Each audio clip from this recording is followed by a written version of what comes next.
తిరుమల శ్రీవారి లడ్డూ ప్రసాదం తయారీపై వివాదం కంటిన్యూ అవుతుంది. తాజాగా దీనిపై రియాక్ట్ అయ్యారు టీటీడీ ఈవో శ్యామలరావు.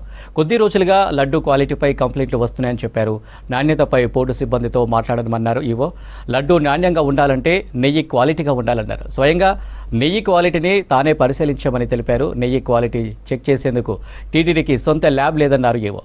జూలై 6న 4 ట్యాంకర్లలోని నెయ్యిని 10 ల్యాబ్లకు పంపామన్నారు ఈవో శ్యామలరావు. నెయ్యి నాణ్యత నిర్ధారణ కోసం ఎన్డీడీబీ ల్యాబ్కు పంపామన్నారు. ల్యాబ్ టెస్టులో నెయ్యి నాణ్యత లేదని, భారీగా కల్తీ జరిగినట్టు నివేదికలు వచ్చాయన్నారు. జంతువుల కొవ్వు నెయ్యిలో కలిసినట్టు రిపోర్టు వచ్చిందన్నారు ఈవో. తమిళనాడుకు చెందిన ఏఆర్ ఫుడ్స్ సరఫరా చేసిన నెయ్యిలో కల్తీ జరిగిందన్నారు.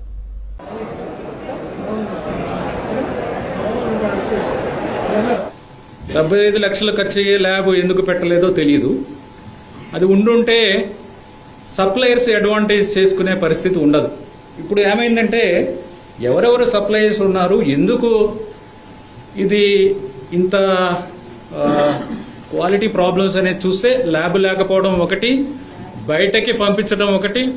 గీ సప్లై చేయాలంటే ప్యూర్ గీ కౌ గీ సప్లై చేయాలంటే దానికి ఒక వైబుల్ రేట్ ఉంటుంది. ఎవరు కూడా ఫ్రీగా సప్లై చేయరు. సప్లయర్స్ ఎవరు, వాళ్ళకు బిజినెస్. అది 320 రూపాయల నుంచి 411 రూపాయలు కేజీకి ఉన్నాయి. అంత తక్కువ రేటులో ఎలా సప్లై చేస్తారు అనేది చూస్తే ఎవరు కూడా ఆ రేటు చూస్తేనే మనకి ఇది ప్యూర్ గీ సప్లై చేయడం వీళ్ళు కాదు అనేది ఎక్స్పర్ట్స్ కూడా చెప్తున్నారు. ఆ రీజన్స్ అనేది అనలైజ్ చేయడం జరిగింది. అనాలిసిస్ ఎందుకు చేసామంటే కరెక్ట్ స్టెప్స్ తీసుకోవాలి, ఏం జరిగింది, ఎలా చేయాలి దాన్ని, అది చూస్తే ఈ విధంగా తెలిసింది. సో ఉన్న సప్లయర్స్తో గట్టిగా బ్లాక్ లిస్ట్ చేస్తామని చెప్పిన తర్వాత అందరూ కూడా క్వాలిటీ సప్లైస్ అన్నీ కూడా శాంపుల్స్ బాగానే ఉన్నాయి.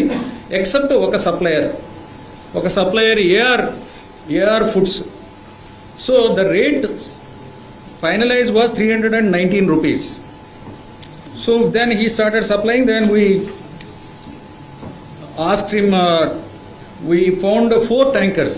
We found that 4 tankers వాళ్ళు సప్లై చేసిన 4 tankers క్వాలిటీ లేవు అనేది అబ్జర్వ్ చేయడం జరిగింది.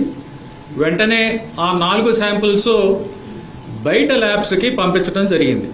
బయట ల్యాబ్స్కి పంపిస్తే ఇవి ఫస్ట్ టైం బయట ఒక టీటీడీ సైడ్ నుంచి ఫస్ట్ టైము బయట ఒక ల్యాబొరేటరీకి అడల్ట్రేషన్ టెస్టింగ్కి చేయడము. 4 శాంపుల్స్ పంపించడం జరిగింది. శాంపుల్ ఏ విధంగా ఉంది, ఓవరాల్గా మిల్క్ ఫ్యాటా కాదా ఇది అనేది చెప్తుంది. మిల్క్ ఫ్యాటా కాదా అని చూస్తే అది ఓవరాల్గా 95.68 నుంచి 104.32 మధ్యలో ఉండాలి. 20.32 అంటే ఇట్ ఈస్ హైలీ అడల్టరేటెడ్. చూడటానికి గీలా ఉంటుంది కానీ అది ఘీ కాదు.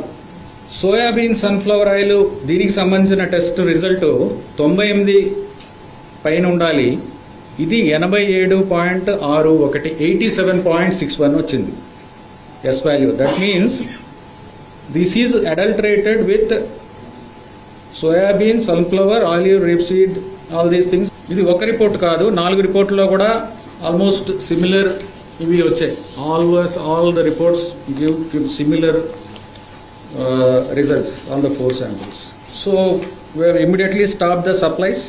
ఇమ్మీడియట్గా వెంటనే సప్లైస్ అన్ని ఆఫ్ చేయడం. తర్వాత వాళ్ళు బ్లాక్ లిస్టింగ్ ప్రొసీజర్ ఇనిషియేట్ చేయడం జరిగింది. తర్వాత పెనాల్టీస్కి ప్రొసీజర్ ఇనిషియేట్ చేయడం జరుగుతుంది. అది లీగల్ ప్రాసెస్ అనేది ఇప్పుడు జరుగుతుంది.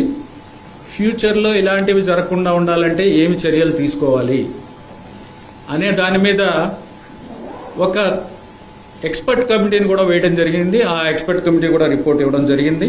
తర్వాత ఇంటర్నల్గా సెన్సరీ ల్యాబ్ అనేది ఒకటి సెటప్ చేయాలి. సెన్సరీ ల్యాబ్కి ఇది ఎలా ఉంటే టీ టెస్టింగ్కి, టీ అనేది రేట్ చేయడానికి డిఫరెంట్ టెస్టర్స్ ఉంటారు. అంటే వాళ్ళు టీ క్వాలిటీ ఎలా ఉంది టేస్ట్ చేసి వాళ్ళు స్మెల్, అంటే అరోమా, టేస్ట్ చూసి చెప్తారు. అలాగే ఈ గీద్ కూడా CFTRI మైసూర్ వాళ్ళు ఒక స్టాండర్డైజ్డ్ ప్రొసీజర్ చేశారు. దాని ప్రకారం వాళ్ళకి మా ఆఫీసర్స్కి కొంతమందికి ట్రైనింగ్ ఇచ్చి ఈ ల్యాబ్లో రేటింగ్ ఇచ్చేలాగా వాళ్ళకి ట్రైనింగ్ ఇవ్వడం జరిగింది. ఆ ల్యాబ్ కూడా సెటప్ చేయడం జరిగింది.